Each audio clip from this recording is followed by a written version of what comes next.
राज्य सरकार द्वारा वर्तमान में कोविड संक्रमण की कुछ कम दर के कारण कल 2 तारीख से नई दुकानें खोलने के संबंध में नई गाइडलाइन जारी की गई। इसमें सभी श्रेणी की दुकानें अनुमत होगी सुबह 6 बजे से 11 बजे तक। मुख्य रूप से क्योंकि कुछ श्रेणी की दुकानें अभी तक नहीं खुली है और वो खुलेगी और पूरी संभावना भीड़ भी एक साथ आने की संभावना ही रहेगी, तो मैं समस्त दुकानदारों आमजन से अपील करता हूँ कि सोशल डिस्टेंसिंग, मास्क, इन सब का ध्यान रखें। अभी कोरोना गया नहीं है और अति सावधानी की आवश्यकता है।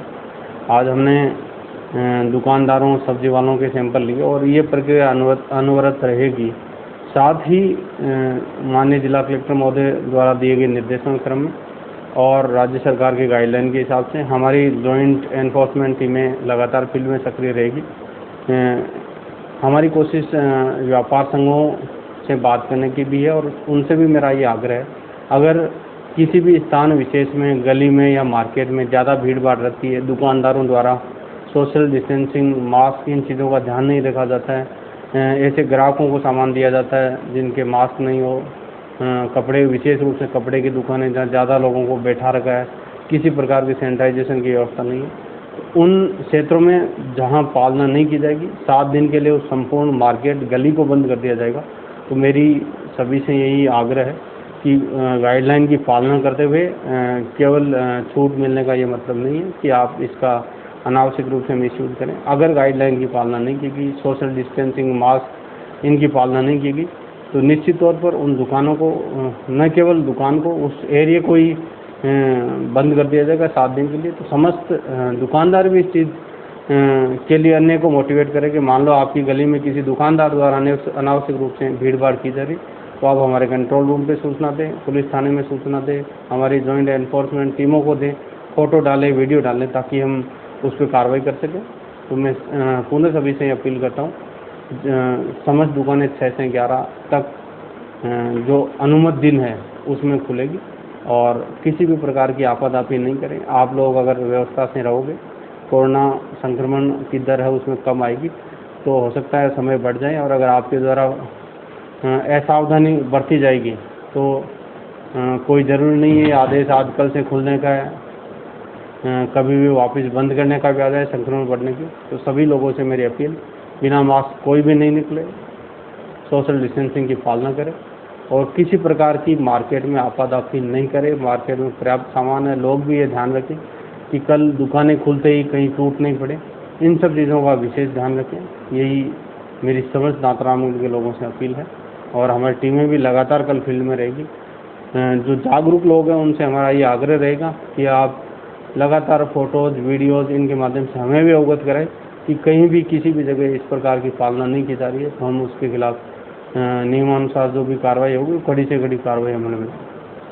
सर, सैंपलिंग को लेकर जिन दुकानदारों ने सैंपल दे दिए वो तो कोई बात नहीं, लेकिन जो दुकानदार सैंपलिंग नहीं करवा रहे हैं उनके लिए क्या रहेगा? इसके लिए मुख्य रूप से हमारे यही है कि हमारे पास जो भी मेडिकल टीमें हैं उनसे हम लगातार सैंपलिंग करवाएंगे और हमारा ये प्लान रहेगा कि एक सप्ताह में सभी दुकानदार, सब्जी वाले सैंपल करवा दें और उसके बाद में जिन्होंने सैंपलिंग नहीं करवाई है उन लोगों की दुकानों को खोलने की अनुमति नहीं दी जाएगी। ये विशेष रूप से दुकानदार ध्यान रखें, क्योंकि जो लोग मार्केट में आएंगे उनसे ये जो सुपर स्प्रेडर जो ग्रुप है, जो दुकानदार हैं, सब्जी के ठेले वाले हैं, तो उन लोगों को संक्रमण को अपने को रोकना है। तो निश्चित तौर पर हम यही चाहेंगे जितने जल्दी हो और जिस हिसाब से उसका नंबर आए हमारी मेडिकल टीम के पास, तो सैंपलिंग करवाएं और हम जहाँ भीड़ भाड़ वाले स्थान हैं उनको हम प्रायोरिटी पे पहले ले रहे हैं। उसके बाद में हम धीरे धीरे जहाँ कम भीड़ की संभावना उन दुकानदारों, ठेले वालों, उन सब के सैंपल लेंगे और सैंपल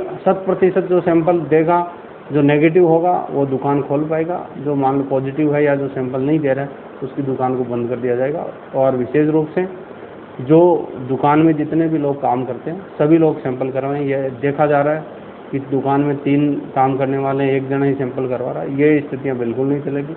अभी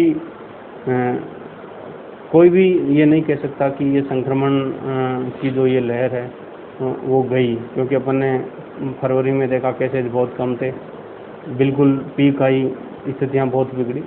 तो हम सब जागरूक लोगों का ये दायित्व बनता है कि हम निश्चित तौर पर एक इस समाज को, राष्ट्र को बचाने के लिए हम जागरूकता का परिचय देंगे। और जो सरकार ने ढील दी है, अगर आप लोगों ने जागरूकता के साथ इसकी पालना की तो हो सकता है इसका समय बढ़ जाए और संक्रमण जैसे जैसे कम होगा चीज़ें खुलेगी।